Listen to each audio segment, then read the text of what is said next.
Welcome back to another episode of Just a Guy in a Truck. I'm your host, Stanley Pygate, and this week we are going to be interviewing one of Salem-Keizer's most deadliest men, David from Bravo Pest Control. We're going to be asking him questions about bugs and all sorts of creepy crawlies, as well as things that people can do to help prevent bugs and other rodents and pests in their home. And we are going to be asking him about business and branding. If you enjoy what we're doing or you enjoy the show, I just ask that you please leave a like and a comment, maybe a subscribe. I'm not really sure how any of this works. So without further ado, we're going to get into our sponsorship. This week, Just a Guy in a Truck is sponsored by Kilbride Insurance Group. Attention Salem business owners, are you confident your insurance coverage fully protects your company? Kilbride Insurance Group specializes in crafting customized policies for businesses like yours. Whether it's property, liability, commercial auto, or workers' compensation, we've got you covered. Visit kilbrideig.com or call directly at 503-508-8607 to safeguard your business today. Again, that's Kilbride, KILBRIDEIG.com, or call 503-508-8607. I want to send a special thank you to Kilbride Insurance Group for sponsoring today's episode of Just a Guy in a Truck and paying for the cleanup. Thank you.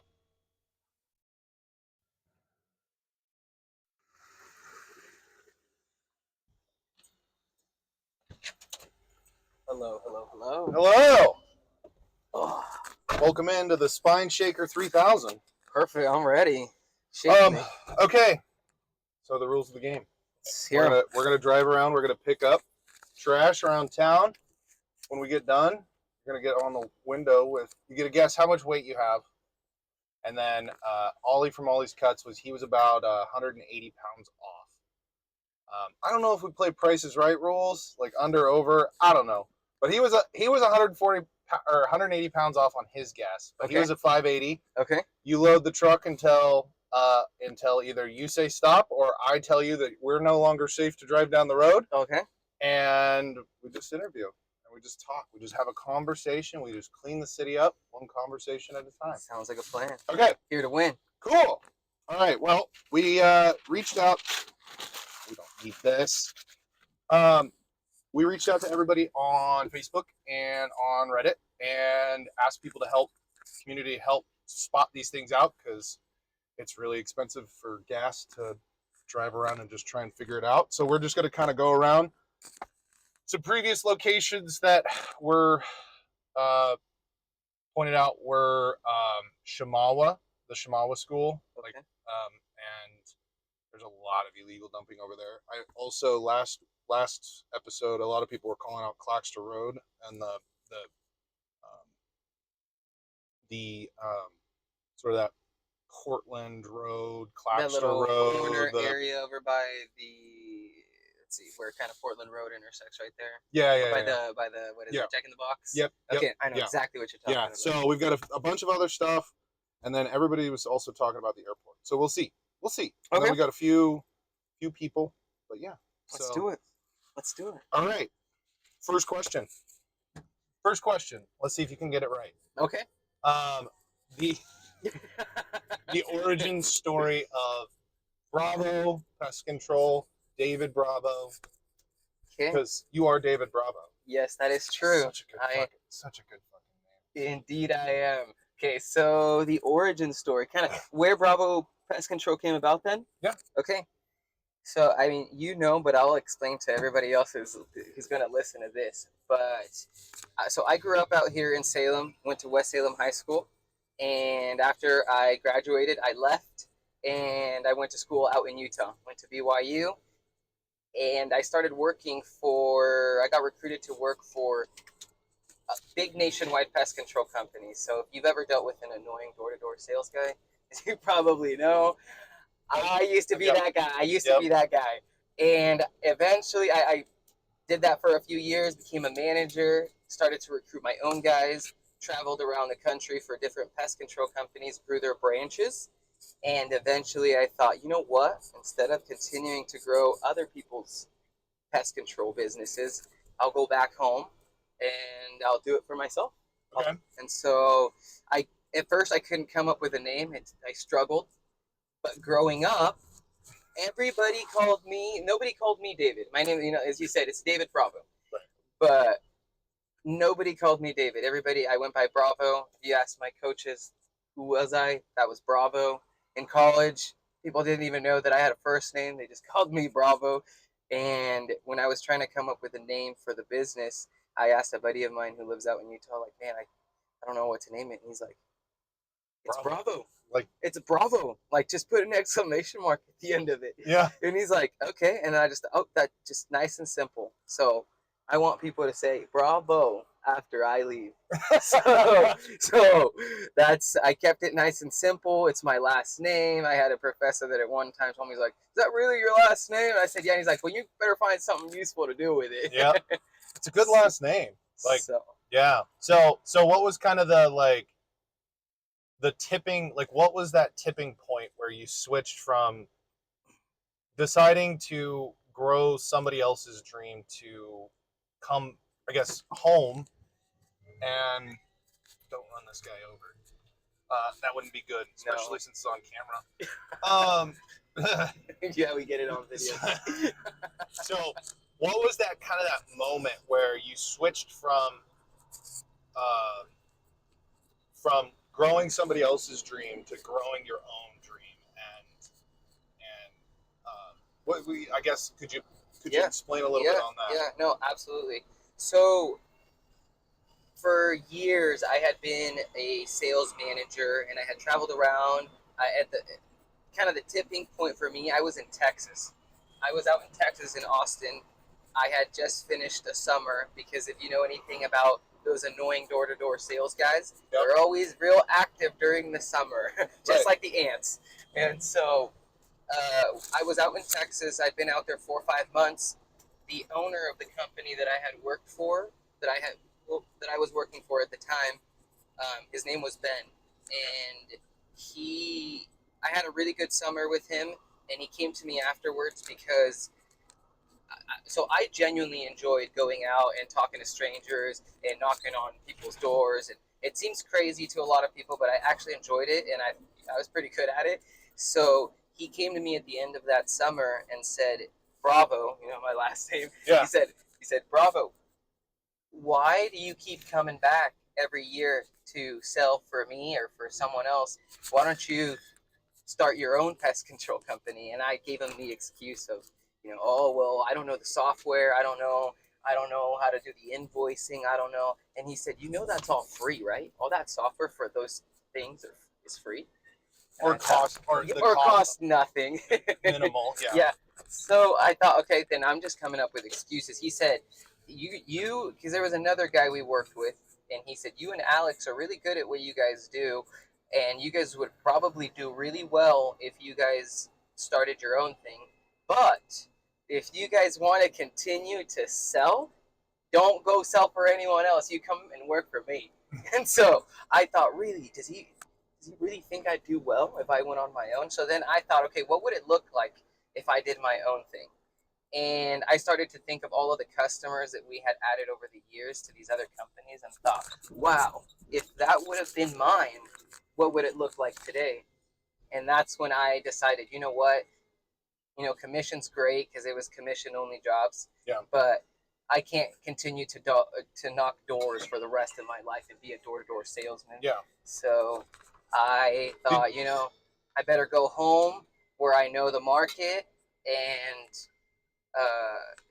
commit to growing my own business. There was a company I had worked for who had already offered to start a branch in Salem, but I represent them out here, and I thought, well, if they already did all the market research, why would I go down to where I'm from and represent another company when I can go down there and do my own thing?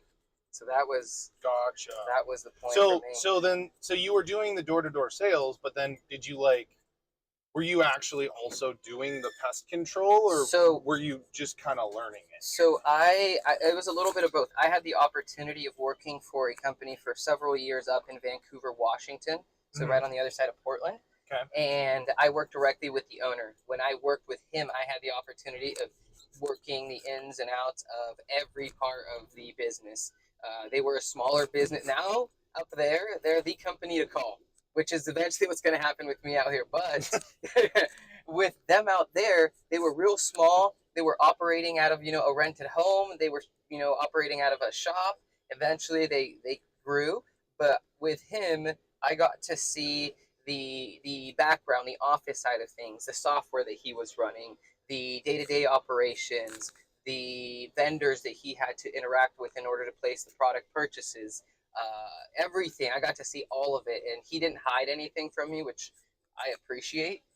And seeing what the cost to him was versus covering my expense, which was commission and all of that, I thought, okay, I think I can do this. And so I even ran my own little experiment on his dime while I was out there.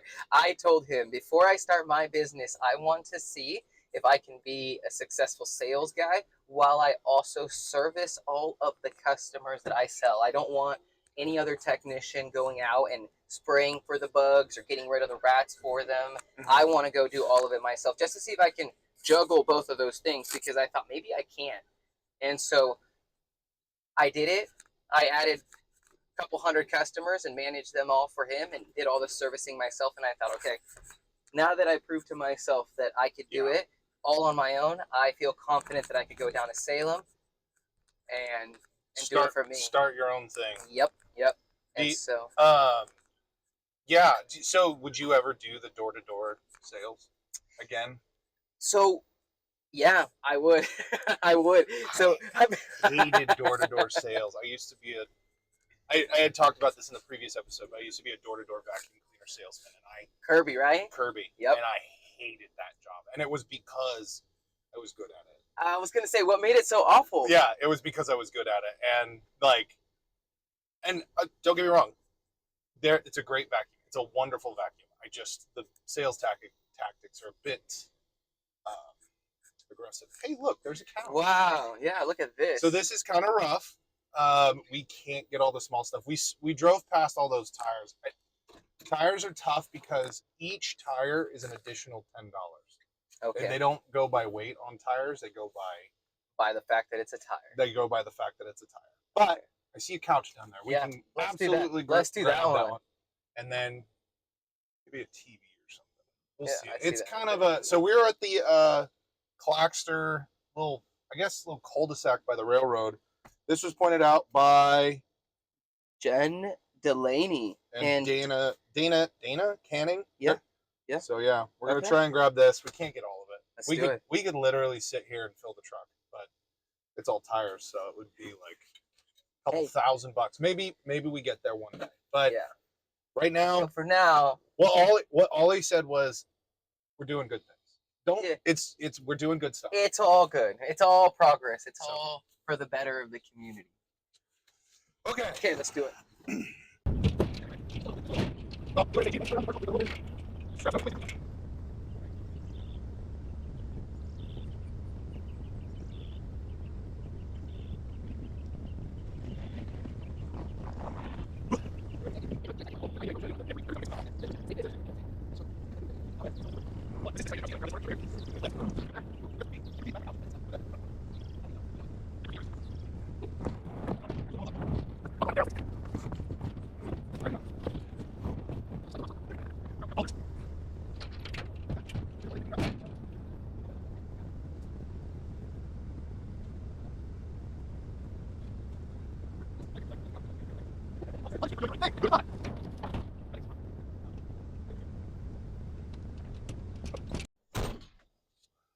Okay. That's not so bad, is it? No. Okay. Let's go. Let's see. Where can we go next? We got a lot over off airport. Like a lot of people are like over by the airport. Okay. Reed Road around the airport. Man, that's a hot spot. Look at that. Turner Road. Yeah. Airport. Everybody. This spot over by the Shamawa School, and then yeah, Airport Road. So I guess we'll probably try and get either this one or this one, and then we'll keep going. Let's do it.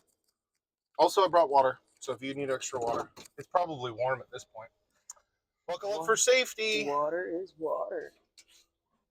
Okay, so I am not a firm believer in luck. I think luck is mainly crap. It's 95% preparation and 5% opportunity. However, I do have to acknowledge, and you've talked about this, your last name is just the perfect last name, and you absolutely lucked into that. Yep. So, like, as far as branding goes, I'm kind of obsessed with branding, and so I kind of want to like ask you your opinion on like what makes a good brand, and why is that brand so, like, why does it make that brand good? Let's see.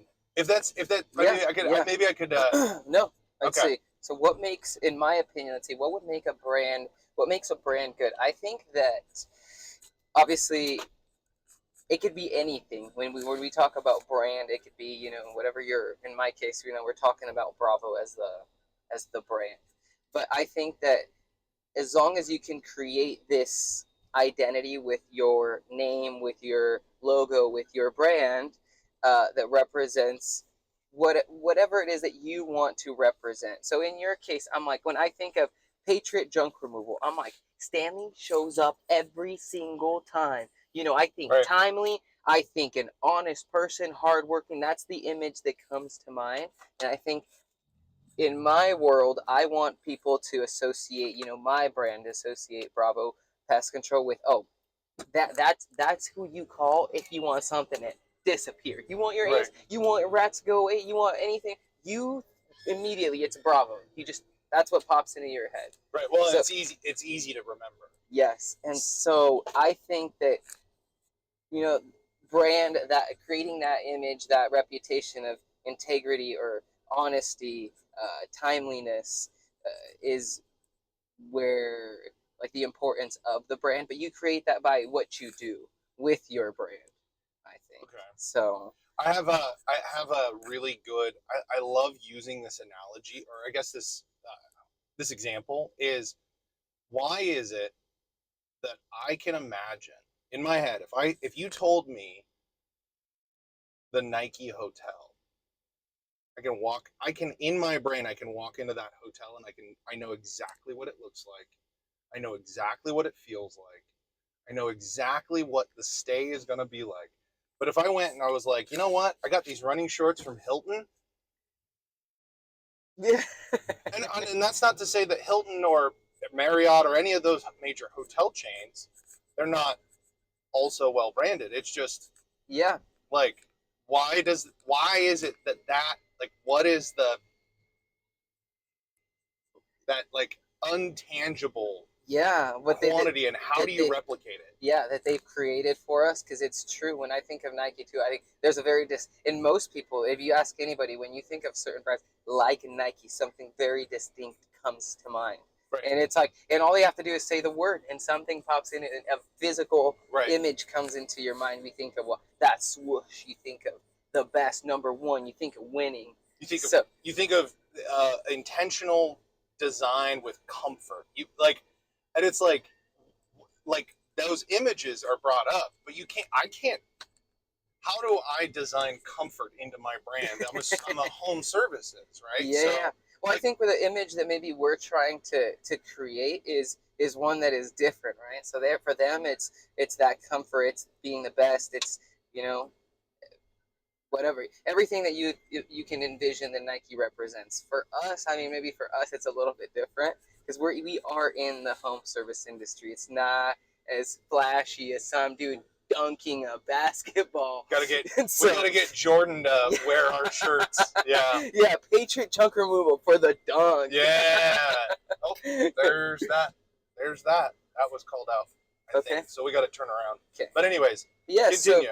No, I'm just like, I just think that we can't obviously get Michael Jordan to come out here represent us, but I think that with the work and the quality that we can do with the jobs that we get can create our own image of what our own Nike or whatever it is that we are creating. Like I said, for me, I want to associate Bravo with, congratulations. It's gone. If you need it gone, you call him. It's going to be taken care of. It's going to be easy. I'm not going to lock you into an annoying contract. I'm not going to be pushy like those sales guys that are going to be knocking on your door this summer. I'll still knock on your door, though. I'll still show up if you want me to. I think there might be an education factor to it, right? Like, yes. Like for years, Nike's campaign was just do it. Why is the iPhone like one of the most predominantly selected? Because the user interface is easy. But why is it easy? I think they taught their customers how to use their service. Yep. Does that make sense? Yeah. It's informing. I think there's a lot of people, especially in our industry, the service industry, that they don't like to take the time to inform the customer about what it is that they're doing, why they do it. I show up to do inspections all the time where people say, well, the guy showed up and he was here for 5-10 minutes. He just threw out a price, said that he could get me scheduled, and they were in and out. And I thought, okay, well, do you know why he's setting those boxes up for you? Do you know why he needs to? Do you know why he needs to come back in a month to spray again? Nope. And I'm like, okay, well then, when these people cancel the services and they don't get the results that they don't want, it was because someone didn't take the time to explain the importance of why there has to be follow-up treatments. And then the owners will complain, oh, well, I can't retain my customers. Well, I'm like, well, you didn't inform them. You didn't teach them. You didn't teach them. They would have gladly kept your services. They would have gladly done things correctly had you taught them and informed them about what. Because they don't know. Yeah, there's a reason why they're calling you. Right. They're calling us. They don't know. For you, I mean, there's too much stuff. They can't get rid of it. They need a professional. Right. With me, they don't know how to get rid of the scratching in the wall at night. They don't know how to get rid of the cockroaches that just are being real persistent in the kitchen. So we teach them. At least that's super, super important for me. Just make sure they're informed. They have proper expectations. Yep. Setting expectations is also really big. Yep. So this couch was pointed out to us. Melody Campbell. She's a good friend. She might be in the truck one day. Okay. So I won't tip my hand too much about what she does. Ooh. But she's great. Okay. So anyways, let's go get it. Let's get this one. The busy road. Yeah, don't die.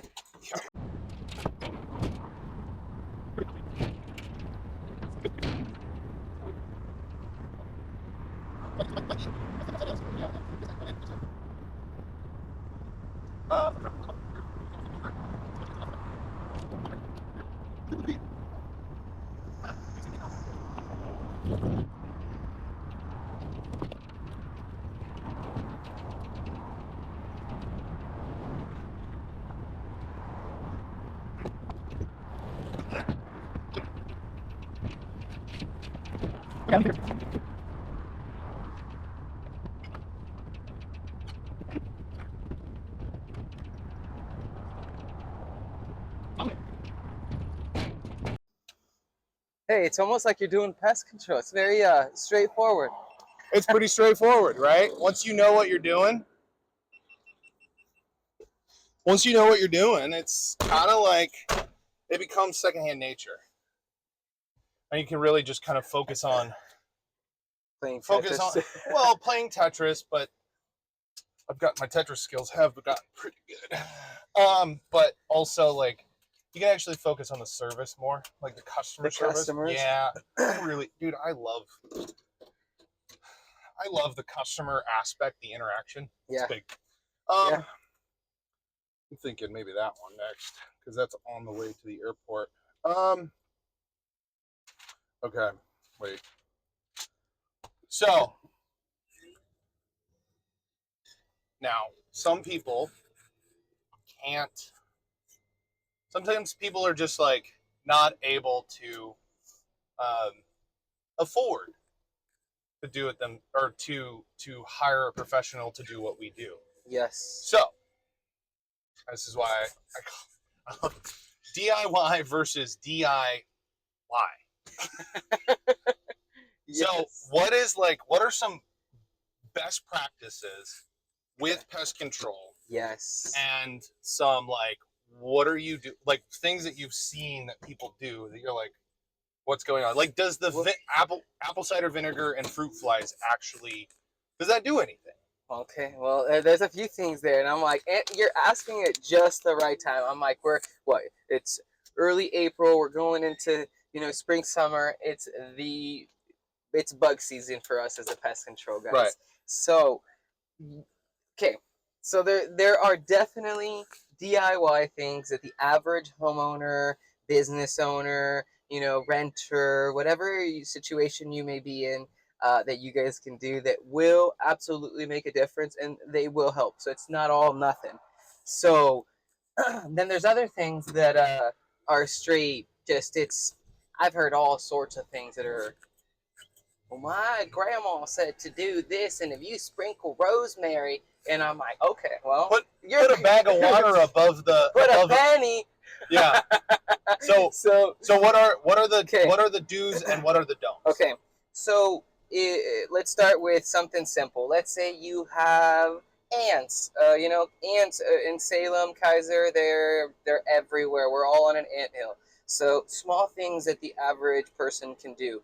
Uh, trim back any foliage, any trees, any shrubs, any overgrown grass, anything that is coming in direct contact with your home, with your shop, with your, duplex, with whatever place you're in. Make sure that you don't have a lot of, uh, you know, natural organic plant matter coming in contact with it, because the way the insects a lot of the time make it into a home is by bridging onto it through it's something as simple as the bush was up against near your big living room glass window and it got really hot for the ants, so they're looking for a cooler place to hide, and your AC's on, so they want to make it inside so they don't die, and then all of a sudden they're all over your counter.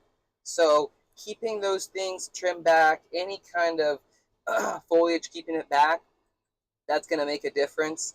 Um, those supersonic, the ants don't like them because it creates these waves in the behind your. Okay, I've never had a customer that has had success with those. I think you'd just be wasting your money. Okay. If you did that, you might as well call a pest control company, because The when price, the price is about the same. yeah, you're gonna end up, if you go and you buy two of them, you're gonna spend what, $80? Just call a pest control company. I'll call me. I'll help you out. I'll work something out with you so that you don't have to waste your money with things that don't work. Um, the other things. Let's talk about rodents. There's a lot of rodents out here as well. Lots of mice, lots and lots of rats. So things that the average homeowner can do that I recommend, DIY, close up all of the potential entry points. I know it gets overlooked all of the time because we have busy lives. We're doing, you're doing the junk removal. I'm out running around. People have everything else going on in life. So, but take on a weekend, take some time to do a lap around your home. See if any of your crawl space vents around the foundation have been you know disturbed, or if they've been pushed in over the course of time. Um, and also go around, see if around your water spouts or just different places where you have connection points into a home, if they're exposed. Sometimes it could be something that seems very insignificant, but I always tell people a rat, a full-size rat. If you guys have ever seen a rat, I don't know if you guys have, but if you have, it doesn't matter the size. If the hole is about the size of a quarter, the rat can make it in. They have collapsible rib cages. They're gonna squeeze in there. And if it's a mouse, it's even smaller. It could be the size of the tip of your pinky. And people say, no, it's not true. Yes, it is true. I see it all the time. So sealing up entry points is a great, simple thing that the average homeowner can do. It doesn't take a lot of work. All you do is you go to Home Depot, you buy a or Yep. tube of caulking or something. Exactly. You seal up the edges and make sure you look underneath your sinks. A lot of the time, those plumbing connection points come in, and around the back sides, they're completely exposed, and it opens up. So seal them up. It's really easy. Buy a little can of foam, like you said. Buy the caulking and go around, get it sealed up, and it'll make a difference. The times when you probably, if you're here scratching in your attic, it's probably a little too late to try to seal up a hole. And so can't hurt. Yeah, absolutely. If you have a massive hole and you're hearing noises, seal them up anyways, but it's probably an indicator that something's already made it in, and that's the time you want to call me or call a professional and have them take a look at it. If you call me, I don't charge you, so we'll come out, take a look at it for free, but yeah, sealing entry points is a big one if you're dealing with rodents, and it's very easy to do. That leads me to a perfect segue to the next question.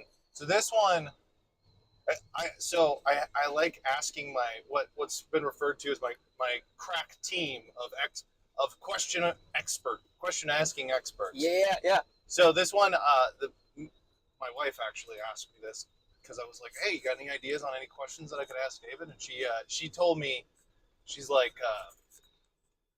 the little black boxes. The black boxes for rodents. Like, yes, everybody knows what they do. Everybody tells their kids, "Hey, don't touch that. It's not good." Right? Yeah. You've got the education around it, but I think everybody thinks they know how it works. But a lot of things, like, do they die inside the box? Very good. Do they eat the poison and then they leave? Or yes. That's like, a great question. Is it like an LD50 situation where there if you they go. take it, So you are familiar, okay? Well, more than the average person. You're talking LD50, then you're advanced. yeah. Okay, great. So then, if I'm talking to you, well, what is the LD50? Okay, so I was going to say, for those people that don't know, so it's lethal dose 50. So it is just for every single animal, whether we're talking a mouse, a rat, a bird, a dog, a cat, any animal has basically a lethal dose limit, which means if you were to consume any kind of deadly product, there is a threshold of how much someone technically or an animal technically can consume before it becomes deadly to them. And a lot of it has to do with the size of the animal, and the type of chemical or product that we are talking about. But in this case, we're talking about those black boxes that everybody sees around, the Starbucks and the all the fast food places and the stores and homes. So what are they? How do they work? And what's going on there? A lot of the time, there's this misconception that there's traps in there. Oh, don't touch it; it's gonna snap you. there is no snap traps in there. There's nothing that's gonna get you. It is a rodent bait station, is what it is called in our industry. And inside, it contains a commercial grade bait. It is not your Home Depot, your Wilco, your farm and feed bait. You have to be a licensed applicator to purchase what's in there. And so what happens is we place this commercial grade bait in there. The bait stations are securely placed along the perimeter foundation of the structures that we're trying to prevent rodents in, or eliminate a rodent issue in. And the way it works, it's basically, I tell some of my customers, it's basically the VIP lounge for all of your rats. If they want a secret hiding spot, I am the guy that provides that for them. The boxes create an enclosed, secure place for the rats that are foraging for food or water or a home around your home or structure. It creates a place for them to go into hide, and it's a place that has tons of food, so it's perfect for them. Gives them a shelter and a food source. So the reason we place them around structures, a lot of time I have people that say, well, put them under my house, put them in my attic, put them in my living room, put them in my pantry, put them all over my place. So the way it works is most of the time you're going to see those boxes along the foundation, and it's because rodents, they don't have the best eyesight, but they have an incredible sense of smell. And so the way they travel around this world is by pressing themselves against more solid surfaces. So a lot of the time they're running along the foundation of structures. So when we place them there, it makes it more likely for them to enter, to find a food source. You know, they're like, oh, look, I was trying to find. I was just walking around and I found and this I found place. some food. Oh wow, I'm protected from the rain. And then look at my competition. So yeah, so it's basically just a safe little area for the rodents to eat. It is locked by a key that we have as pest control professionals. It's completely safe around your cats, dogs, humans, and as we were referring to at the beginning, the LD50. That's the part where I nerd out about what I do. So what happens? It's the reason it makes it, or it is safe around your pets is because of the lethal dose limits of some of these products. I always try to give people perspective. So, for example, if you're, sometimes people are worried about their cat. You know, well, what if my cat eats the rat that has consumed the bait, right? Okay, so what happens is I run my own numbers to try to figure some of these things out, and it's come down to your cat would have to consume about maybe 30 to 40 rats that have eaten my bait within 24 hours in order for it to consume the lethal dose amount. So if you had a cat that was eating 30 to 40 rats in 24 hours, you would not be calling me to help you with your rat problem. No. Your cat would be solving the entire neighborhood's rat problem. Right. So it's completely safe around your cats. It is the product, once it is consumed by the rodents, it is designed to make them want to scavenge and forage for water. So they will want to leave your structure, like, you know, your home, so that they can find that water source. And the other beneficial thing to that is that it prevents them from dying in places where they shouldn't, like underneath your house or behind your walls, or in places where they're going to make they're going to create a stinky smell, and then the wife's going to have to call me because it stinks real bad inside. So, yeah. So that was actually another question that I had was okay, animal dies underneath my house or in the walls, right? For whatever reason, right? Maybe not even poison. Get stuck down there or something. How do you get it out? Or how do you rough streets of Northeast Salem. Boom. How is there like equipment to like locate it? Is there? Because obviously, if it's in the wall, then you've got to cut the wall open, but you're not going to tear your house down to the studs. Yes. So what's the protocol? Absolutely, and that's a great question because I run into this issue probably more frequently than I should. But you know, sometimes it could be due to a number of things that rodents may die behind a wall or underneath the crawl space or in an attic or in areas that for the average homeowner or renter it's inaccessible to them, or they simply don't want to get in there. I have roofers that they'll climb on any building, but they don't want to make it into that nasty crawl space. And so I hate crawl spaces. There's something about that tight space in the ground that they can't do it. And so that's why they call me. So the way it happens, right? So if you were to be dealing with a stinky dead mouse, rat, whatever it may be, that made it, let's say, in behind a wall. So there are a few different tools that we can use to try to determine exactly where this rodent may have died. A lot of the time there's like, thermal imaging cameras that you can point at a wall, and if there was to be, something that's warm back there, basically, we'd be able to see it through that thermal imaging camera.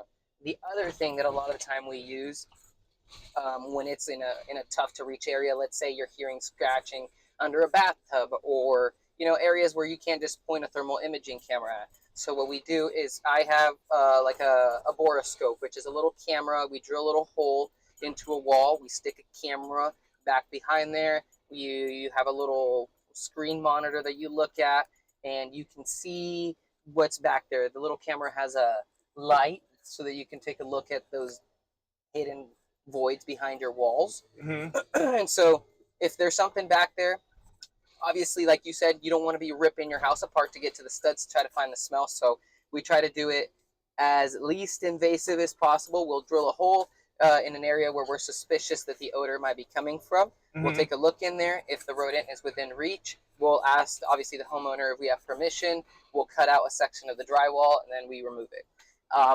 A lot of the time, to be honest with you, they die in areas where they're not accessible. Rodents are tricky, sneaky little things. Oh, I know. They make it in between insulation. They make it up in your attic in areas that are literally you cannot reach them. So what we do in situations like that, let's say a rodent dies, it's inaccessible, it's stinking up the house, the wife is unhappy. What do we do?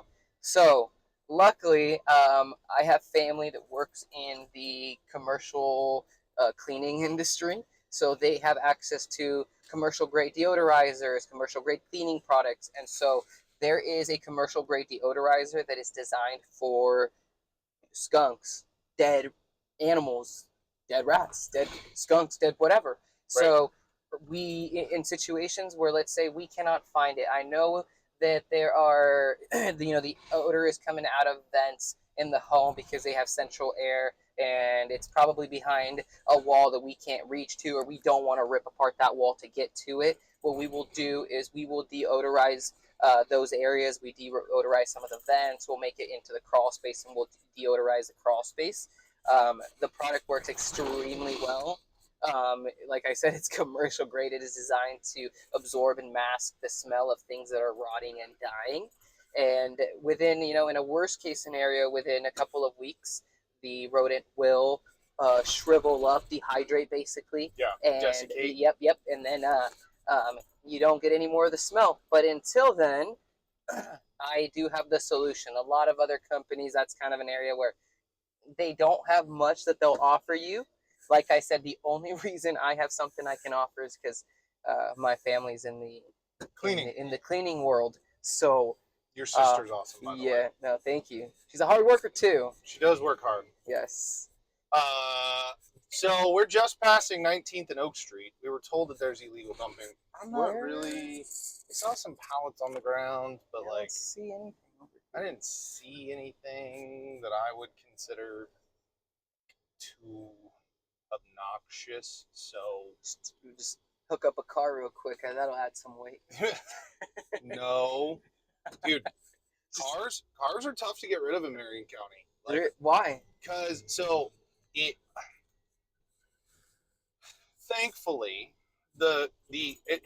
it's one of those situations where it's good that it happened, but it's one of those regulations that made things a little harder to deal with.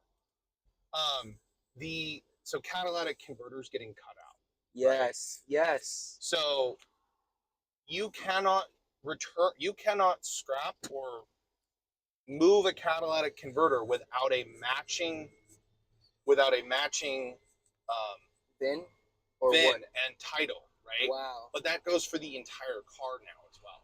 Here in Marion, I don't know if it's everywhere in Oregon. I wouldn't be shocked if it was. I know I've heard that there's some companies that will take whole cars with no titles, but if you have like an abandoned car or abandoned RV or something like that, yeah, you have to get a title for it before you can recycle it or scrap it or throw it away. That's crazy. And then it's a process where you have to have a sheriff come out. If you don't have a title, you have to have a sheriff come out, and they've got to give you a sheriff's title, and that takes all over a catalytic converter. Well, I mean, or any other car parts, right? Wow. Well, is it just because there's so much theft? Yeah. Okay. Yeah. Which makes sense. So, people just picking up people's car and taking it to the scrapyard, even though they don't need to go or something like. That's crazy. So. Funny story though. Now that we're on the subject of catalytic converters and recycling. Okay. When I worked doing pest control up in Vancouver, Washington. Okay. I had an older Toyota Highlander. Yeah. And guess what? They stole and cut off the catalytic converter off of it. I didn't even know what a catalytic converter was until I turned my car on and that thing fired up, and I fired up the Toyota Hybrid 350 that morning, and it was revving. The thing that kills me, I had a Honda that had that same issue, or that somebody had stole the cat out of it, and it's not necessarily the noise that's frustrating, although that is frustrating. It's the lack of power. Well, keep in mind my car. It was a 2007 Toyota hybrid Highlander. It was the most silent car you've ever heard. My friends would give me a hard time because you couldn't tell when that car turned on because it was a hybrid. Now you And can. it went from being completely silent to it sounded like you turned on a machine gun. So Yep. Sounds about right. So yeah, I had no idea. I didn't know that people made money off of stealing that off of a car until it happened to me. And so it's got. I don't know if it's platinum or palladium or something. I know that there's a precious metal inside of it that they use for the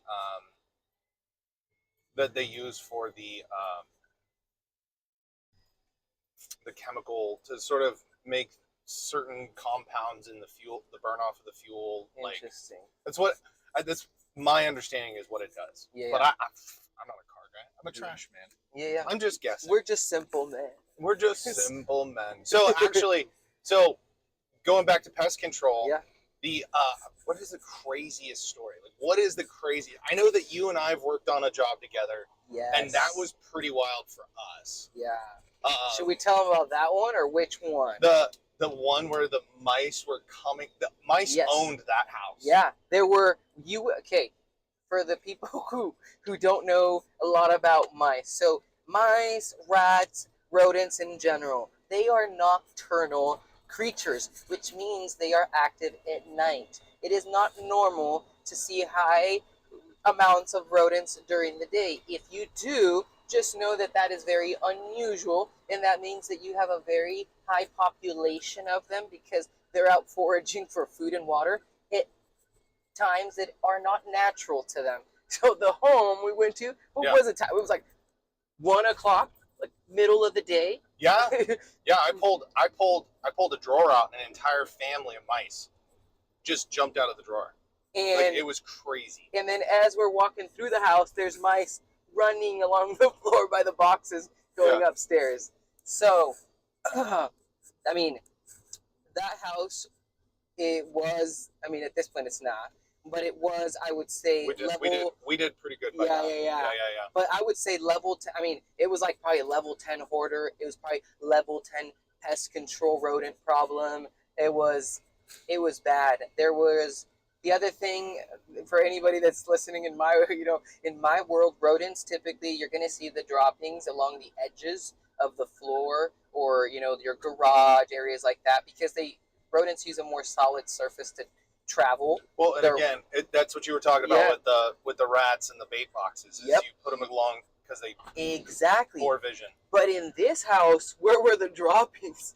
Right. They were everywhere. They were everywhere. I've never seen droppings like that where they were literally on everything, everywhere, middle of the floor, top of the counters, bottom of the counter, inside of everything. It's just, it was. But you know what? That home now, 0 interior rodent issues. And it's 0. That's pretty crazy considering it's where it's located. It's actually kind of rural. So I grew up on a farm. I know that, that pests are kind of that's just a part of farm life. Yep. Location sometimes, like we were talking about earlier, expectations. There are places that I go to. If you live, for anybody listening, if you live on a farm, if you live out in open space, you got 10 acres, 20 acres, it's going to be very difficult for the pest control guy to completely eradicate your rodent population. We manage those situations for a lot of customers, but to tell someone that you will forever eliminate a mice problem when they're on 20 acres, 30 acres, like that's just, it's not possible. It's not possible. I can make sure that they don't make it inside. I can do that. Have you thought about bringing like hawks? Using hawks is like that would be the most. Could you imagine? Predatory. Yeah. Oh my god. You just show up with 5 hawks on each arm. Yeah. You're like, I'm here to solve your rodent problem. I'm here to get the go fly. Yeah. Then they call in like 2 years. They're like, hey, we got a real bad falcon problem. Can you deal with that? And you're like, it's like, what's going on? Well, they flew away with my 2-year-old. Don't worry, I've got coyotes. Oh yeah, just the wheel of problem. Actually, so that brings up like conservation, right? Like, so because that's what they do is if they've got too many of one species, they'll introduce a predation or a predator species, Yep. like as sort of a form of controlling populations. Yeah. Have you seen, like, I guess as a pest control, as an exterminator, what's your kind of your read on that? Like, how do you feel about that? I'm not a big fan of people trying to find solutions to things like that. Like, I know the intention and the purpose behind it, but a lot of the reason why we have even different kinds of insect populations that can't be managed super well in our industry. Like ants? Well, not just ants, but ants are a big one out here. But I was gonna say, no, there's other things. Like, for example, there's like I don't know if people are familiar with like the Japanese stink bug, that big old hard shell insect, or the killer wasps. Elder beetles. Beetles are I hate those things. Yep. And they're so gross. some of those insects, they weren't, they're not naturally from the Northwest. They get introduced into areas like the Northwest where the environment is perfect for them to repopulate without any natural predators. Mm-hmm. And then you get an overabundance of them, and then it makes our job as the pest control guys, it makes it difficult for us to treat. Normally, let's say hypothetically, we never had that insect here, and all of a sudden it's introduced. What'll happen is then now we have to wait until there's the correct product accessible to us to address that issue, because it wasn't something that normally we dealt with. So trying to control one problem with another problem, not the biggest. Well, fan. It's kind of it's a death by 1,000 paper cuts, type of thing. Like, yes, it's just choosing which, like, people with aphid problems would be like getting just a bunch of ladybugs. Yes, and that's a good example too. And now we have huge populations of ladybugs. Now I'm pro ladybug. I think they're great. I think they're cute. I'm not a big beetle fan. I really don't like beetles. Grubs are disgusting to me. Yeah.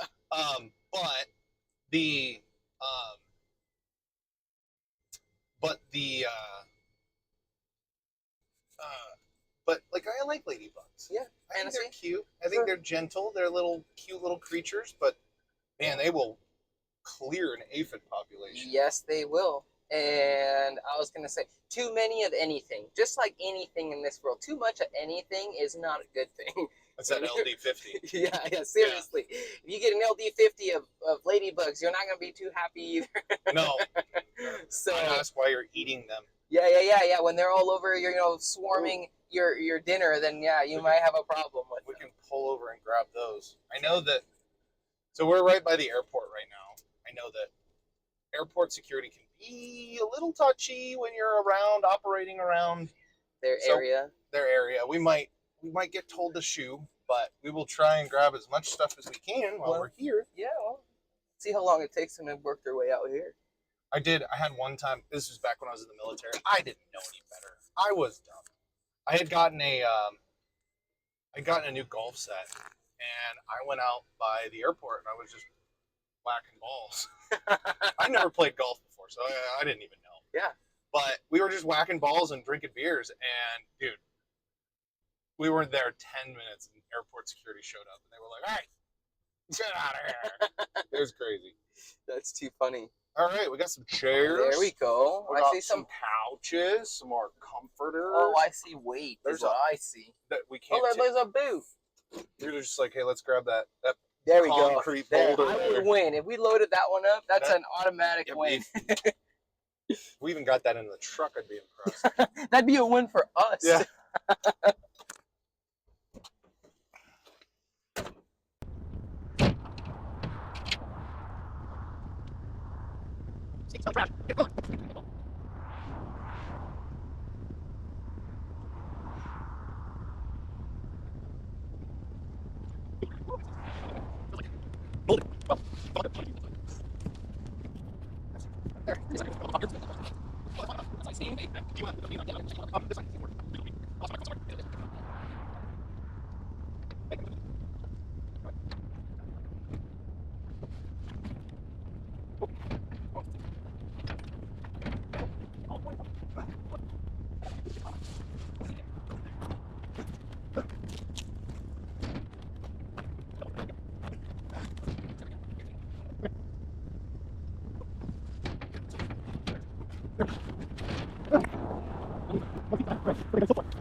Did? The long lost microphone. I think we're gonna call this one. I think we're on our way to the dump now. Yeah. You think so? Yeah, I I mean, think we're so. pretty full. Yeah, and then is it now that I have to take my guess? Is it between now and I then? mean, think about it. Okay. You know, you have until we sit on the scale. Okay, I want to think about, That last one, that last stinky boy was pretty rough. Good. We ended with a good one. Yeah, we did. I think I'm gonna win. You think so? Yeah, I think I'm gonna win. I better win. So that one was actually over here by, I don't know if we're over by, it was around the airport, so. What would you consider this? I don't know. It's near the airport. The unnatural, or the hopeful naturalist, I guess. Oh, no, wait. No. Let's see, which one is it? Yeah, the Hopeful Naturalist. Well, that's behind Willamette Terrace Apartments. We didn't go there. It's these guys, the GNS. NWB and what is it? Little Rider 1994. 94 for the win. That's So, my year. You were born in 94? Yes, sir. Jeez. Yep. I'm old, right? What? That's funny. I mean, I guess you're now 30, right? Yeah, I'm 30. Yeah. I turned 31 this month, actually. So, oh, goodness. Yeah. I remember. Yeah, what's 35 feel like, though? I don't remember. I'm 36 now. Oh, there we go. 35 came with the new DLC, Perpetual Heartburn. Oh, wow. Yeah, and what I'm finding is it's not acidic food; it's greasy food. Greasy food is the trick. When did you notice the increase in that? Like the. Well, it went from 0 to like occasionally, and now it's just You just know it's coming. Yeah, I just watch myself. I just make sure I eat, a good balanced diet. You eat a salad after you eat some fried food. And then just balance it out. Okay. So that's what I have to look forward to for 35. Okay. Yeah. Perpetual Heartburn. The DLC for the knees kicked in right when I was 30. Oh, wow. I just woke up the day after my 30th birthday. I woke up out of bed. And see, I think that one started, I think, a little bit earlier than it should have for me. I got my left knee and I feel it. I thought, nah, it's one of those things where if you just ignore it, it goes away. But it's like the cockroaches. It doesn't just go away. They just keep on coming back. So what's your favorite thing to kill? I know it's, if I had to guess, it's either going to be cockroaches or it's going to be bed bugs. Yes, you're right. So I think bed bugs would rank at the top only because of I think it's terrible, but the distress that they cause in comparison to the peace that they can bring once they're gone is unlike anything else. I was the most grateful customers that I have are always people that have the worst problems, which are normally bed bug issues. Right. And normally they're also customers that have, they've exhausted all of the Google resources and they've tried everything under the sun. The diatomaceous earth doesn't work. Yep. The home defense, the raid, the foggers, you name it. They've tried it all, and they're finally you know what? I can't live like this. And then a lot of them say, is this really something that can be fixed? Am I going to end up having to toss my bed and my couch and I'm always hey, you know what? No, wait. Let us treat. Let us do what we do as the pest control guys, and then if it reaches that point, we can discuss it then. But let's not start tossing anything until we've treated everything correctly. And a lot of the time, they don't end up tossing anything. They keep everything, and then those customers are the ones that are oh, I go to bed in peace now. Now I know that there's not bugs eating me alive every time I lay down. Yeah. And the satisfaction of knowing that feels pretty good. Have you ever had a customer cry on you? On me? Yeah. After you fixed something? Oh, yeah. I had that happen. I've had it happen a few times. I had it happen just last week.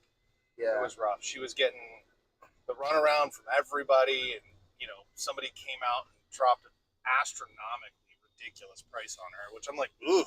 Yep. Gross. Yeah. But her family. So I don't know if you know this. When you pass, you don't get to take your stuff with you. Oh, really? So So you poured a bunch of it, it all stays. And the lady had in the last 18 months had all of kind of the elder generation of her family just go. Oh, And it was really kind of a heartbreaking story. And I was like, when she started crying, it was tears of relief, right? It was like finally somebody's able to help me, and it really, it's one of those ones where it's like, I didn't have like employees, and I didn't have, taxes, and I didn't have all these costs of goods. I would do it for free. Like, it's crazy that this is the thing that you fell in love with, right? Like, would you tell 17-year-old David, like, hey man, you're gonna love killing bugs one day? Nope. I would have never ever guessed that I'd be. I know everybody probably says that about a lot of things that they do, but honestly, I didn't even know that pest control existed until I was probably like 21 years old. Yeah. I did not grow up with a lot of money. I didn't, we didn't hire service companies to come out and do anything for us. Yeah. And so when I found out that there was companies that exist, that they have products that can get rid of ants that we hated growing up, or cockroaches, or anything else, I thought, what? That's a thing? And then I became a sales guy for that very service. And so, no, I would have never guessed it, but I love what I do. My mom that does cleaning, I don't like cleaning. She likes it, but she's good at it. Yeah. She thinks I'm crazy. She's like, I cannot believe that you go under people's homes and pull out dead rats. And I'm like, I love it. I love knowing that it is something that other people are unwilling and unable to do, and I can provide something that they see of value. Right. So, yeah, I enjoy it. I love it, and I love it. It's still like, I still sometimes have to pinch myself to remind myself that this isn't a dream, and it's I get to pay my bills, I get to support my family, doing something that I naturally excel at. Like, I mean, for me, it's junk removal. So it's like, I'm cleaning up the place. I'm strong, right? And I've got that kind of inner golden retriever personality. So it's like, it's like a good mix. I'm the same way. I love people. I think that's why I enjoyed sales. I love the human interaction, the getting to know the person. I think everybody has a different story. You can learn from everybody's experience, and nobody's ever had the exact same experiences. Never. Yeah. So I love that part. And then to provide something that genuinely helps them is just the cherry on top. Yeah. And like you said, it is a dream for me. I'm like, I get to make money. I get to provide for my family. My wife, she gets to stay at home. I have a 2-year-old. I mean, you know this, but I have a little beautiful 2-year-old girl at home. My wife is pregnant, and to know that I can be a provider, I get to go out, and I have the guys that help me too. But between us and them, they allow my wife to stay home, take care of the kids, and be where she should be, and I get to go and help people out. It's the best. Yeah. And I don't know, maybe people have worked at other jobs where you wake up and you hate going in, or you hate you're driving there, getting dressed as the dress. I'm like, I am pumped. I am excited. Obviously there's days that you're stressed out just simply because of, just the thought of coordinating, a lot of managing, but stress is different than hating your job. Stress is, it's your, what do they say it is? It's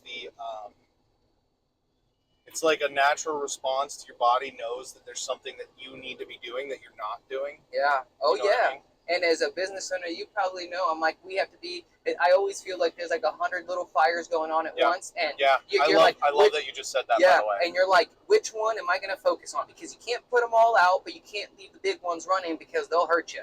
Right. So. Yeah, sometimes, so I was explaining this to one of my other business owner friends, because he's dealing with a lot right now too. And we're all kind of dealing with a lot right now because just everything's so weird. Yeah. But it's like, hey man, sometimes you just got to let the fire burn. You just have to let it. And that sucks. Because it's like, we're all like these natural, like innate problem solvers. Yeah, it's the problem solvers in us. There's 1,000 problems in front of us, and we want to solve all of them. You can't. But if you try and solve all of them all at once, you're not going to solve any of them. It sucks. So yeah, I've just had to learn, like you said exactly like that. I am a problem solver. If when I see 1,000, I want to solve 1,000. But you have to learn to be almost selective. Like not all of them are gonna break you. You can leave that one alone. Come back and take care of that one in a couple hours, in a few days. Focus on the one that can hurt you. Focus on the important ones right now, and that one will get taken care of when it gets taken care of. When it gets taken care of. Oof. We got a line. Yeah, we got a line. This one's pretty nasty. We'll see how it goes, though. Okay. So that's really Ollie brought this up. He wanted to know how long I sit in line, because really this is the value that I provide. Okay. But not always. Sometimes it is like it's just an insurmountable amount of stuff that you just can't. But like really, the customers that just like, dude, I don't want to blow my Saturday. And you do. It was like when you come in here. Dude, but we're gonna sit in this line. You pay somebody else to do it. Right. Stanley gets to come out here. I'll sit in this line and for sit you. in this line for you. Hopefully, it doesn't take too long.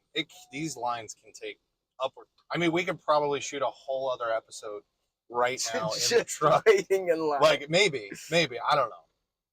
But if it gets too boring, maybe we'll just cut it all out. No, we'll keep it running. So no, like business ownership is amazing, but it is hyper stressful. Like people, like there are days where I'm just like, man, being a W-2 would be much better. Like just being an employee, somebody else's employee. I find the thing that I have in business is finding that right blend of person, because it's always the person at the top of the company is usually the dumbest one, because they're the one who decided to just do something crazy with no plan, no rhyme, no reason. Like maybe they thought about it a little bit, but they're like, we'll just stumble and fail along the way. Yeah. It's always the second in charge. They really are the brains of the operation. They're the ones who kind of make it happen. Yeah. Like they take all the terrible ideas from the owner, and they're just like, hey, this one's crazy. Maybe this one's gonna bite you, and then they take the good ideas and they go, okay, let's implement these. Yes. Yeah. But I think at least for us, somebody's got to be willing to take the initial risk, right? There has to be one crazy person in the group. Yeah, you need the dumb, crazy village idiot. Yeah, you have to, or else nothing happens. Right. Somebody can refine the craziness, but there has to be a little bit of craziness. Right. The risk. Yeah. Yep. Oh, usually I don't see people leaving with trash in the back of their truck. Interesting. Are they getting turned down? No, you can. They need to widen this road, I think, a little bit right here. Yeah. It's a little sketchy. Yeah, I feel like especially for like semi trucks right here. I feel like I've seen an accident with a semi truck over on this side. Bam. Probably. I wouldn't doubt it. I would not doubt it. We're not going to be moving with any kind of speed, so if you wanted to roll down your window, we're not going to disturb any of the mics. Okay, let's do it. Oop, I'm sorry. You go ahead. That's my bad. I meant to. How kind of you. I meant to scissor in it, and then I got all goldfishy. Top. Ooh, there you go. You just did a good one for a plumber. You know, you got to take care of your plumbers. Everybody thinks the electricians are the ones that keep the yes, they keep the lights on, they keep the food cold, but like these guys, they're the ones who take away the poo problem. Oh yeah, and nobody's trying to deal with a poop problem. I mean, I'll sit in the dark. I'll sit in the dark with no poop problem. Yeah. than sitting with the lights on and with a poop problem. It's actually probably worse. Yeah, you get to see it. Yeah, you get to see it. You're like, oh god. Yeah. Oh god. So yeah, these guys are the real heroes. So no, I love working in the trades. Like it's weird because I'm like I'm this weird obscure trade, right? Like nobody thinks that like a trash man as a trade. Yeah. They're like, no, that's a career. You just drive a truck. Well, no, not really. I mean, kind of. If you do what these guys do at the top of the dump here. Well, But it's interesting because I feel like mine falls closer to you, and some people would say, "Oh, is pest control in the trades, or is it like a what is it? Is it a service?" And it's like it's like in betweener. It's a both. It's a yes, yes. Yeah. But I mean, all the trades are kind of a service. They're right? exactly. That's why I say that. I'm like, so Uh, we all provide different eh. value. Right. Yeah. So What do you think about the guys? So maybe I don't even know. I don't even know if pest control really has this kind of issue, but like not throwing any shade. If you can pull it off, you can pull it off. But all these guys that seemingly do 100,000 things, where they're like, oh, we do roofing, we do garage doors, we do siding, we do, and I will feel bad if I'm actually calling somebody out here. But like, we do plumbing, we do bathroom remodels, we do kitchen remodels, we do pest control. I've always thought, right? I've always been taught that in order to be the best at what you do, you have to specialize, right? Right. And so, I mean, what is it? Kobe What do they say? The jack of all trades is a jack of none, or something like that. Or what is it saying? It's a jack of all trades is a better of none. Jack of all trades is a master of. Google it. You got a phone. Hold on, let's look it up because now I'm curious. But there's literally a saying. I'm drinking this water.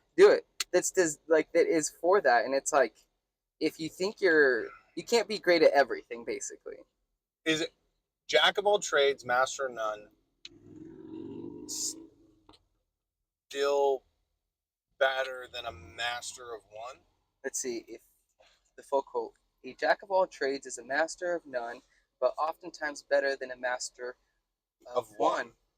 Okay. I mean, which suggests someone with broad skills can be more valuable than a specialist. See, so I think the opposite. I think that in order to be very proficient and knowledgeable, I guess it depends on the field, unless it's like something really, really simple. Counterpoint, but if I may offer. Go ahead.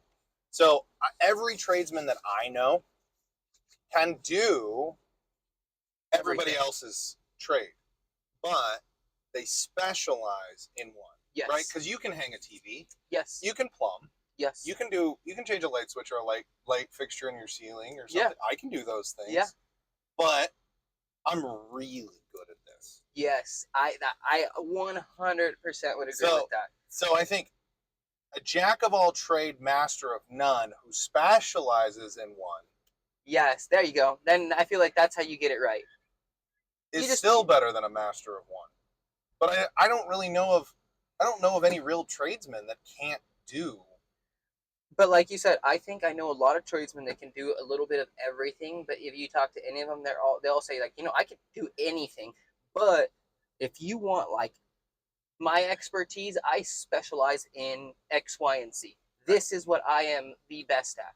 Right. Like I'll plumb it, I'll put the wiring in. But if you want the world's best paint job, that's me. Right. And so it's like I think that applies to anything. I'm like, I'm sure you can hire me to go mow your lawn or do whatever, but I can guarantee you that I will do a much better job of killing your bugs than mowing your lawn. Yeah, I'm gonna hack your arborvitaes up. Yeah. And it's not gonna look good, but it's gonna be done. Yeah, but it'll get done. Yeah.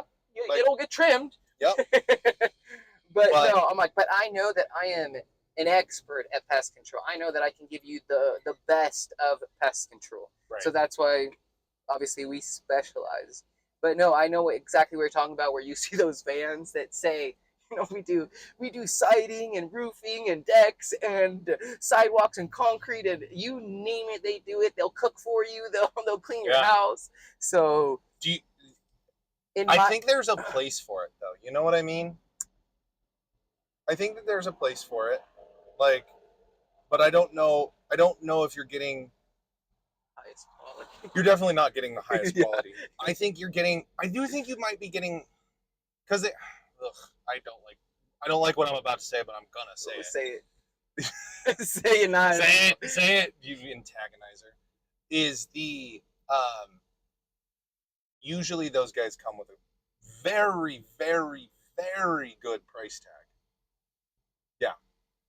Yes, like too good. Concerningly good. Concerningly good, right? You're like, what am I gonna get for $20? Yeah.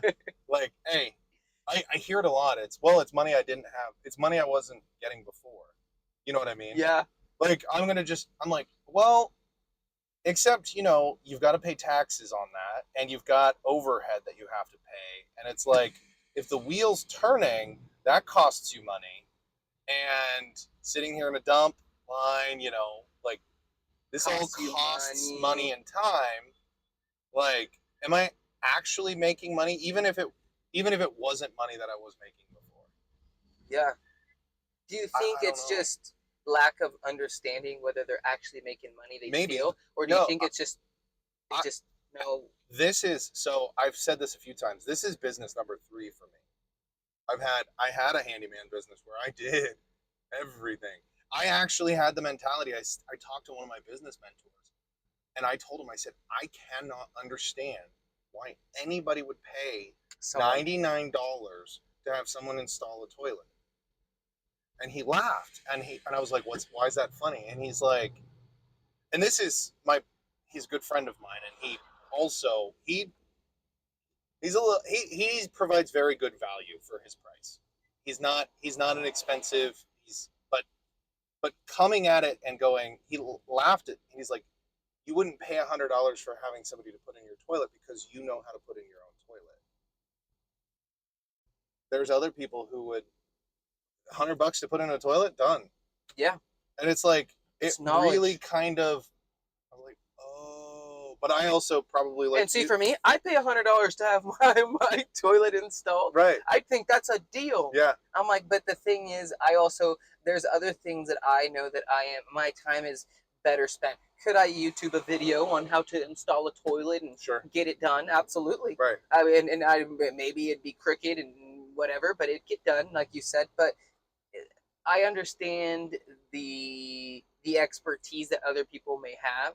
So I'm like, okay, while I pay the expert $100 to come put in the toilet correctly, let me go out there and I'll work and make myself another $100 as the pest control professional, rather than wasting my hour or two or whatever trying to pretend that I'm the plumber. Right. So. Yeah, I mean, hey, this is the great thing about people. Like, just I'm pro humans.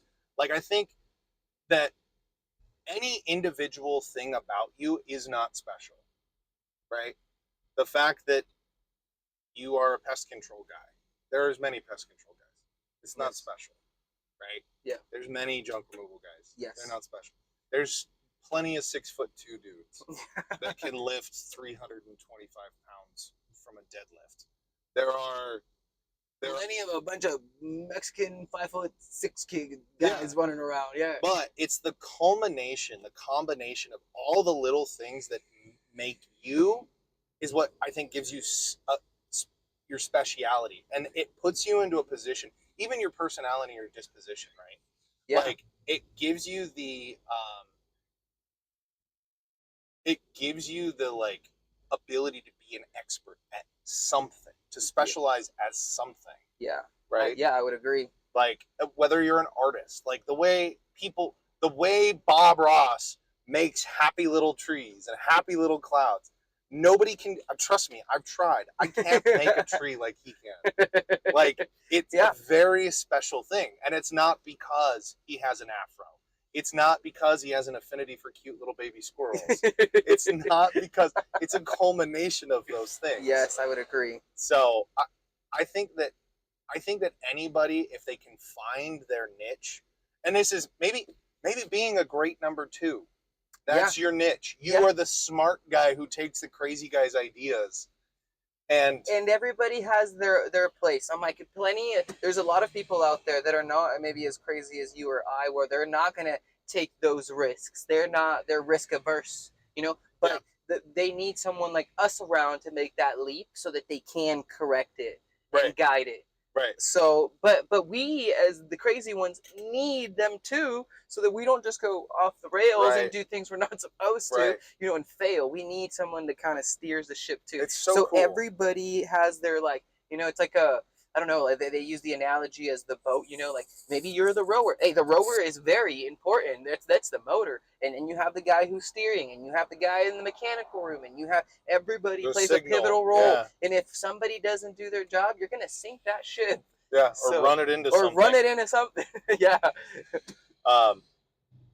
Yeah, I mean, I just think it's so great. Like, I think humanity just in general, like, we're all kind of in this struggle to, like, who's right about the ship? Which way does the ship go? Yeah. Which way do we steer it? Yeah, see, that's But, what but we all agree that the ship needs to move forward. Yes, everybody agrees to that. Not Right. the conductor is where it gets. Right. Well, and yeah. So, like, I think all of humanity is pretty awesome, and everybody. I think it's great when people can find the thing that they're passionate with. What was it I heard? It was the idea of if you love what you do, you never work a day in your life. I think that's bullshit. But if you do what you love, working just seems like riding a bike downhill. Yeah. Like, it's just easy. Like, just getting up to do the work.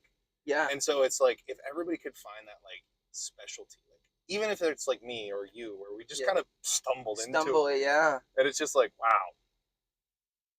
But yeah, I think that everybody can. I'm like, you just have to find it. Yeah. Yeah. But like, for us, it's random. You found jungle removal. Oh, God. I found pest control. I'm like, who would have thought? Yeah.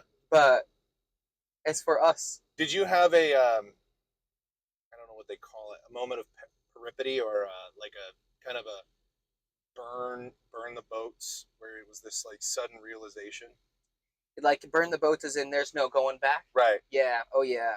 Oh, yeah. When I moved out, moving out here to Salem to start the business was I am burning there is no return. Right. So I even told my wife, I was like, so I met her up when I was working in Vancouver, Washington, and I was up there with that purpose. The owners at the time that I was working for them of that company, they knew that my goal was to learn, the last little bit that I wanted to learn, and then go to move out here to Salem to start my business. So when I met her, I said, I'm on a mission. I'm headed. Yeah, I'm here to just temporarily, but I'm going to be going down to Salem to start my pest control company. And you're awesome, but if you want to stay here, I'm leaving. Right. So,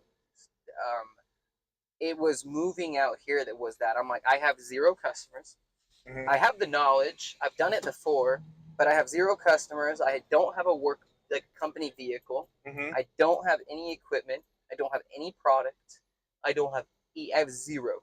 I have nothing except for my knowledge and my experience and the money the money I saved so that I can buy the sprayers and the chemicals and stuff. And so I did that, but it was I cannot fail now. And then the biggest point where you say how they burnt the ships, and I don't know do people understand the analogy when people say burn the ships? I think some people do. I mean, the internet's broad and wide, so I mean, even if you don't understand it, you can look it up. It's the Spanish. Yep, Cortez. Yeah. Yeah. Like, he made his crew burn his boats. Not a great role model. I think, again, I've said this before. I'll say it again.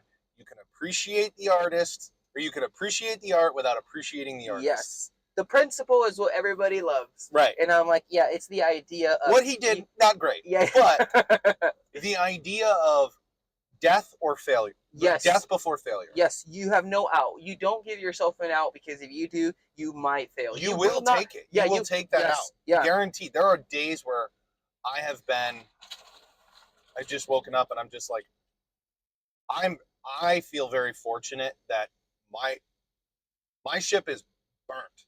Yep. Like, it is underwater. It is gone. There's no safety net. There's no safety net for me. I will drag this company across the finish line with my own blood, sweat, and tears if I have to. That's how I feel. I feel like that gives me a very distinct advantage. I will not lose. I will not allow myself to quit. And it is the same mentality that I have. You cannot fail. And I think that just you did sales, what a job that is strictly commission feels like. Yeah. That pit in your stomach when you leave, knowing that if you do not sell, you do not make money. You do not eat. And it means nothing to anybody else, no matter how, oh well, like today it was really hot and my leg hurt and Will I was you please vacuum? Or will you please buy a vacuum? you're I like, haven't eaten a sandwich in it 3 does. days. People don't care. I was like, Yeah. it's a commission based job, so you risk it a lot when you work that way. And so for me, I'm like, it's all or nothing. So that's another. Actually, I just thought about that being commission, because there are a lot of salesmen who they use the high pressure tactics, and they do that, and I don't. That's the thing that I really find gross in sales is the people who will just be like, you're like, well, I need to talk to my husband. Yeah. Right. Like my wife does that all the time, because like she lets. I mean, we make the decision together. Yeah. But we both talk about it. We communicate about it, right? Yeah. And so if a salesman goes to my wife and does the classic, well, what would your husband say is the issue, or and push on it, and like, yeah, I don't know, he may not have an issue with it. Yeah. But like that, like pushy sales tactics, I think is just, it's slimy. It's a big turnoff for a lot of people. I hate it. Yeah. And so I try. I don't do the. It's not try. I don't do the high pressure sales. It's nobody likes it. This is the price. If you like it, there it is. If you don't like it, then shop around. Yeah, and I'm the same way. In so much that, so in my industry, it is pretty standard. Almost any company is going to rope you into a 12-month contract by default. Right. If you, for any of you that are going to listen to this summer, you're going to get a bunch of guys knocking on your door. They're going to sell you. They're going to offer you to sell you, pest control and security systems and solar systems and you name it. They're going to try to sell it to you. These guys, like 99% of them, they're selling things under contract, right? So it's going to be a 12-month service agreement. You name it whatever you want. It's a 12-month contract. If you want to get out of it, so you're going to pay a bunch of money. Yeah, they're going to say, oh, all you have to do is pay us the original discount that we gave you. Well, how much was that? Well, you know what? They gave you a $260 discount on your first treatment. There's a reason why it was, $70, $80 for the first treatment. It comes at a catch. So because of those tactics, because of the pushiness that I've experienced from my background, and I used to be the guy who used to train those guys, and there's like manuals that you go off of, and so now I don't even do the contracts. I'm like, you know what? Let me earn your business. This is the correct frequency for your problem. If you have ants, it's best to treat it once a quarter because they lay eggs. But if you don't want me out here, don't hire me. You don't have to, but I'll tell you the correct frequency for the issue. I'll tell you the correct way to address it, but I'm not going to force you to do business with me if you don't want to. And you don't have to write me a letter in blue ink and send it to China to cancel, we keep it simple. You just, if you the way business used to be done. Yeah. I'm with you until we resolve the problem. If you want to freeze your account afterwards, just let me know. Shoot me a text, give me a call. Then when another issue arises, give me a call, shoot me a text, and we'll get it taken care of. Right. That's it. Nothing crazy. But good education with good service and low pressure tactics. Yeah, I'm like, and it's worked so far, and I'm like, and so now I think that is one of the things that differentiates me from the guys that are showing up at the doors. I know their tactics. I know what they've been taught, what they need to do.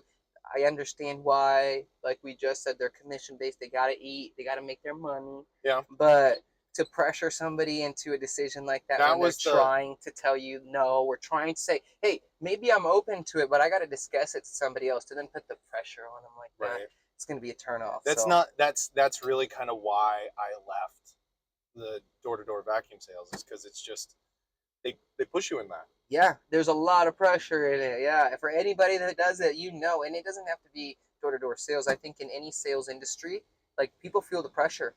You got your quotas, especially if you're commission based and you're not making money. Like the pressure's on. Right. You got to sell. Right. So, but luckily, like I said, with me, I don't do the contracts. If you like me, keep me. I promise you, I'll do a good job, and you'll want to keep me. But if you don't, then you don't. It's okay. Give somebody else a shot, and then you'll come back. Yeah. But no, I it's kept things really simple, and it's kept my customers happy. Yeah. And there's a lot of return business because of it. Those same people that are like, you know what, I used you during the summer. Thank you for not, roping me into a contract. You know what? Next time around, I'll give you a call. Guess what? They really do call. Yeah, they really do call. dude, it's crazy. You take care of the people. You take care of your customers, and your customers will take care of you. Yep. Oh, we get some shade here for a cool minute.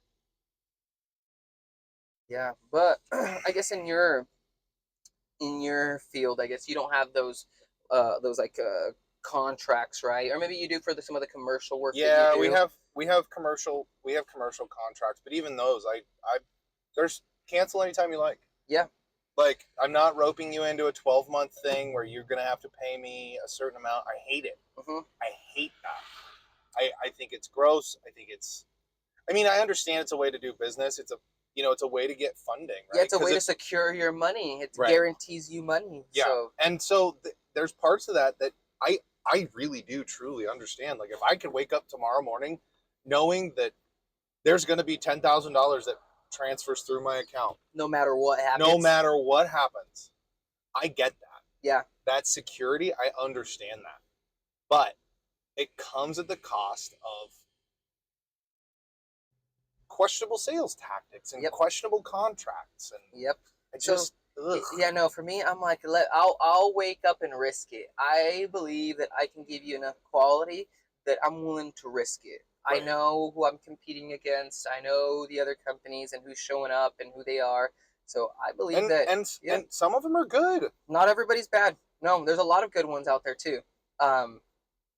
But I've told you, I always say this. I'm like, there might be great ones out there, and there is some good quality pest control, and I'm sure there's high quality junk removal out there. Yep. But like one thing that you mentioned, it's us as a person that kind of differentiates the service. Exactly. So even if they come out and they're knowledgeable and they can give you the same, I will make sure that I give you my version of David Bravo's customer service that I think will be superior to what somebody else can give you. So the wife, we were talking about it actually. It's so crazy. Actually, this is actually a really good example. So I worked as a Kirby vacuum cleaner salesman. Kirby is bar none I'll say it, is the best vacuum that money can buy. It's just a lot of money. Yeah, and expensive little things. I don't know if everybody should own one of those. I certainly don't. Yeah. However, so we just bought a house, as you know. Yeah. And we need to purchase a vacuum. I am a big fan of Shark. Yeah. As a vacuum cleaner company. Are they great vacuums? They're decent. Yeah. They're decent. Yeah. They're price-wise, they're very good. But the thing that really sells me is I had a Shark back in 2012, long time ago, and the head unit on it went out. And I just wanted to get the head unit replaced. I didn't want to buy a whole new vacuum because it was modular. It just came off, and and I called them up, got a person immediately, and she was one of those really like, oh darling, the Southern Belle type, yes. And she got, not only did she get me the part that I needed, she got it to me for free with shipping. And since then, like, I will only buy Shark vacuums. Do they do the best job? No. But it's that service. It's that touch of service. And isn't it crazy? I was like, she doesn't own Shark. She's just a 9 to 5, just doing her job. But she does it really good. But does it extremely well. Look at that. And it made such an impact on you that you don't even consider other vacuums now. It's Kirby or Shark. That's it. Like, so I'm like, and the price difference narrows it down to almost and one. The price difference makes it pretty easy to make that decision. Shark is not as good as Kirby. Yeah, but for what I don't know if it's $4,000 worse than Kirby. Yeah, better. Yeah. Yeah, see, I'm like, you could get several Sharks, go through a few of them before. A lifetime of them. Yeah. Is this where I have to take my guess? Yeah. Okay, so hold on. actually, Do I have to do it before this? I want to make sure, are we actually recording still? Oh yeah. We've been in line for like 40 minutes. Okay. Let's see. Let's make this, let me make this guess. Okay, my guess is that last couch. Okay, we have 3 couches on there, right? 4. 4 couches on. Oh yeah, that's true. We have the top 2, and then okay. Big last one, I'd say 200. Yeah, 200. The other ones, 3, 4, 5, 550. So it's in increments of 20. Okay. So Okay, we're not on the scale yet. we're not on the scale. We're next. We're on deck. Okay, here we go. Pressure's on. What else is on? Oh, the 2 chairs. I would say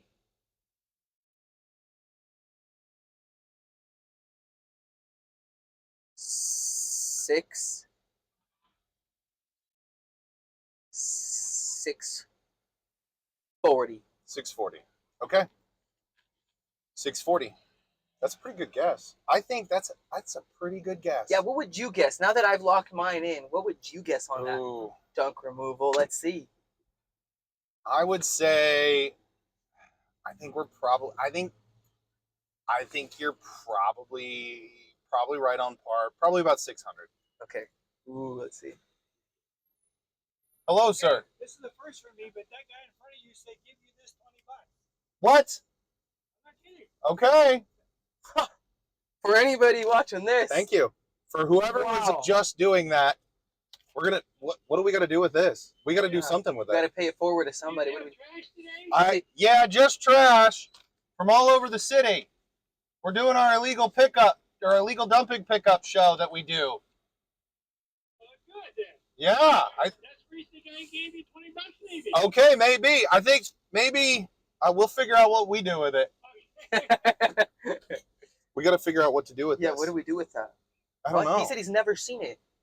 He's never seen it. Yeah, and he's an older. He's got to be how old? Well, he's new to the dump. Oh, so okay, he's never mind. been here about. We should have said he's been here like 80 years. No, He's never seen it. No. These guys I'll work with. Like we work with each other. Yeah. Like this guy up here, he's Mike. He'll probably walk up and he'll try and talk to us. He's already flagging us down. He's like, "Hey, what's going on?" Was it plumber guy who gave the 20? I think it was plumber guy who gave the right 20. here. Yeah. Oh, it's because I let him in. Oh, that's what it was. That's what it was. Okay. See, kindness for everybody. Look at that. Such a simple thing, right? Such a simple thing. All right. Do you want to get out and film the dumping of it from your angle? Yeah. Okay. Go ahead and hop out. Let me see. Into this. Put these on.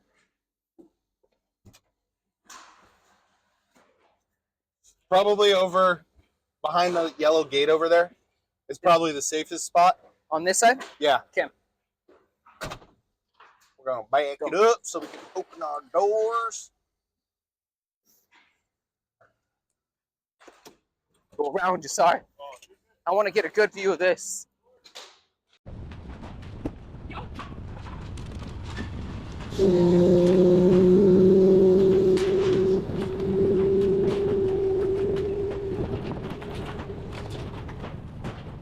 We're on our way out now.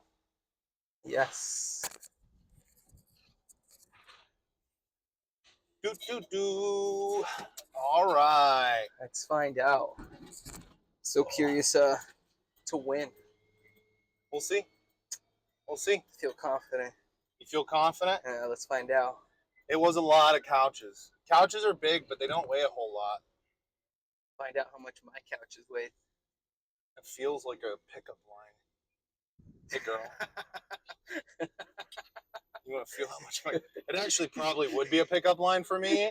I'd go to my wife and I'd be like, "Hey, sweetheart, how much do you think this couch weighs?" You're like, She'd be like, "Are you hitting on me?" Like, no. We just need to move the couch out to the truck.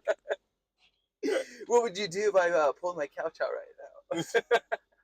They're like, what? What? Like, like if I went and unloaded the couches on the back, what would you do? I'm just talking trash.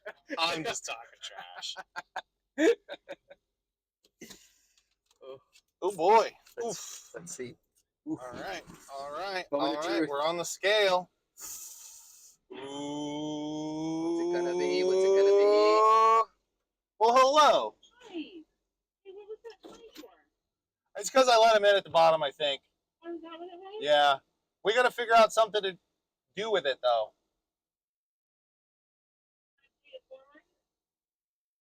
Should we pay it forward? Give it to somebody else from the jump. I don't know. What do you want? We're gonna do something else with it. I don't know what we're gonna do with it yet. We'll figure it out though. Put it in a machine. See if you can double it. Yeah, double it. Double or not. I'm not gonna give it to the. I'm not gonna give it to a lottery machine. That's not happening.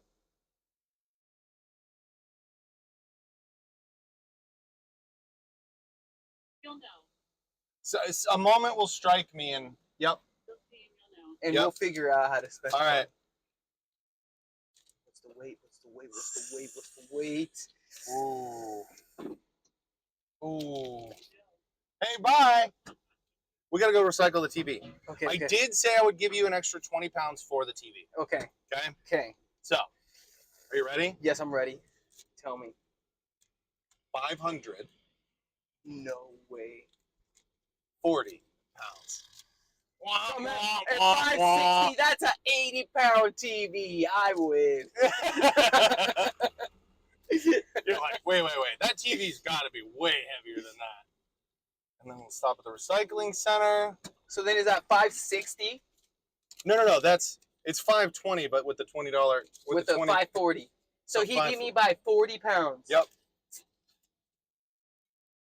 Easy. We're gonna do it again. We're gonna do it again. We're gonna do it again. By Next 40 week. 40 pounds. Next Are you episode, serious? Bravo Pest Control. Until I win. Until I win. Hey, that's how you actually win in this world. Just keep doing You it just keep going until you do, until you win. until you win. Well, Well, eventually, if you keep going, you'll win. David, it's been an absolute pleasure having you on the show, man. Thank you for having me. And thank you to our sponsor, Kilbride Insurance Group. Thank you. And we're gonna recycle this TV, and we'll chat offline. Yeah. So It was a pleasure. thanks, you need guys. pest control? Know who to call. Yeah. All right. Thanks, guys.